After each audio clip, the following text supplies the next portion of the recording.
ရွှေမြင့်ဤလျှို့ဝှက်စမ်းကြယ်မှုများအပိုင်းငါချစ်ချင်းနှင့်ခွဲခွာခြင်းအစာငကားကြီးမှုန့်ထုတ်လိုက်တဲ့ရင်ငွေ့ဒီဟာ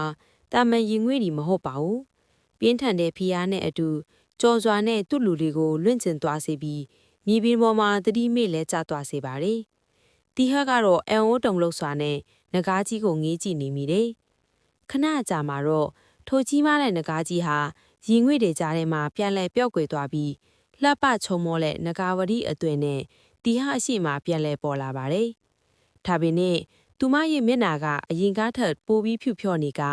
ရင်ဘတ်မှာလည်းတရားတစ်ခုရထားသလိုလက်နဲ့ဖိထားပါတယ်။နဂါဝရီမင်းစင်ပြီးရဲ့လားတီဟကအနားကိုအပြေးအလွှတ်သွားလိုက်ပါတယ်။နဂါဝရီကတီဟကိုဝမ်းတန်းရိတ်ရှက်နေတဲ့မက်လုံးတွေနဲ့ကြည့်ပြီးကျမပြောခဲ့တာပဲတီဟလူတွေရဲ့လောဘကကြောက်စရာကောင်းတယ်ဆိုတာအခုကျမရဲ့တီးရှိမှုကိုလူတွေသိသွားပြီကျမဒီမှာဆက်နေလို့မရတော့ဘူး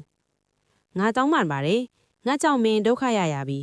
မင်းတန်ညာကိုငါကုပေပါရစီလို့တီဟကတုံရင်းနေတဲ့အတန်နဲ့ပြောပါတယ်နဂါဝရီကခေါင်းခါပြလိုက်ပါတယ်ဒီတန်ညာကဆေးမြင့်နဲ့ကုလို့မရဘူးတီဟ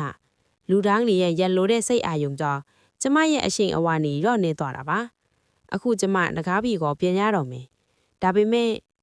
သူမကစကားကိုခဏရက်လိုက်ပြီးသူမရဲ့လက်ဘေးမှာဆွဲထားတဲ့စိမ့်မြင့်မြတ်ကြောက်မြတ်ရတနာလေးကိုဖြုတ်ပြီးတီဟရဲ့လက်ထဲကိုထည့်ပေးလိုက်ပါတယ်။ဒါကကျမရဲ့အသက်သွေးကြောအစိတ်ပိုင်းတစ်ခုပါ။ဒါကိုဆောင်ထားရင်ရှင်ဘယ်တော့မှဘေးအန္တရာယ်မကြုံရဘူး။နောက်ပြီးရှင်ကိုအမြဲမြင်နေရအောင်ဒီကြောက်ကကုညီပေးလိမ့်မယ်။တီဟရဲ့မျက်ဝဲမှာမျက်ရည်တွေဝဲလာပါတယ်။ငါတို့ထပ်တွေ့နိုင်အောင်မလားနဂါဝရီ။နဂါဝရီက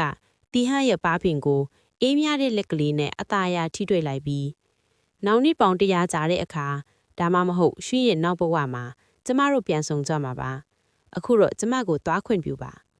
ပြိုးပြိုးဆူဆူနဲ့နဂါဝရီဟာရေကန်အလေးကိုဖြည်းဖြည်းချင်းလိုက်လျှောက်ဝင်သွားပါတယ်သူမရဲ့ခန္ဓာကိုယ်ဟာရေလိုင်းတွေနဲ့အတူပေါင်းဆက်သွားပြီးနောက်ဆုံးမှာတော့လက်ယုံအောက်မှာတဖိတ်ဖိတ်တောက်နေလေရေပြင်ကြီးသာကြံရက်ပါတော့တယ်တီဟဟာရေကန်ဘေးမှာဒူးထောက်ထိုင်ရင်လက်ထဲကစိမ့်မြမြကြောက်တုံလေးကိုချစ်ချစ်ပါပါစုပ်ကင်ထားမိပါတယ်။သူသိလိုက်ပါသည်။ဒီနေ့ကစသည်သူ့ဘဝဟာအရင်လိုဘယ်တော့မှထပ်တူညီမှာမဟုတ်တော့ဘူးဆိုတာ